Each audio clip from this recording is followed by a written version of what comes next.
પાટણ નગરપાલિકાની આગામી સામાન્ય ચૂંટણીના પ્રચારના પડઘમ તેજ બન્યા છે. ત્યારે આજે વોર્ડ નંબર 1ના કોંગ્રેસ પક્ષના ચારેય ઉમેદવારોના સમર્થનમાં એક વિશાળ રેલીનું આયોજન કરવામાં આવ્યું હતું. આ રેલી દ્વારા કોંગ્રેસે પોતાનું શક્તિ પ્રદર્શન કરી મતદારો સુધી પહોંચવાનો પ્રયાસ કર્યો હતો. મહિન્દ્ર પટેલ, ભૂમિકા પટેલ, રામાજી ઠાકોર અને વર્ષા ઠાકોરના જનસમર્થનમાં યોજાઈ ભવ્ય રેલી. કોંગ્રેસના વરિષ્ઠ હોદ્દેદારો, સ્થાનિક આગેવાનો અને મોટી સંખ્યામાં કાર્યકરો હાજર રહ્યા હતા. વોર્ડ નંબર 1ના વિવિધ વિસ્તારો અને સોસાયટીઓમાંથી પસાર થયેલી આ રેલીમાં ઉમેદવારોનું ઠેર ઠેર સ્વાગત કરવામાં આવ્યું હતું. ઉમેદવારોએ મતદારોનું અભિવાદન ઝીલતા લોકસંપર્ક કર્યો હતો અને પક્ષની વિચારધારા તેમજ વોર્ડના વિકાસના મુદ્દા ઉપર ભાર મૂક્યો હતો.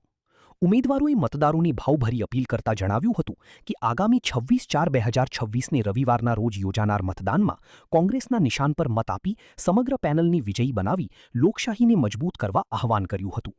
વોર્ડ નંબર 1માં કોંગ્રેસની જીતનો વિશ્વાસ વ્યક્ત કરવામાં આવ્યો હતો.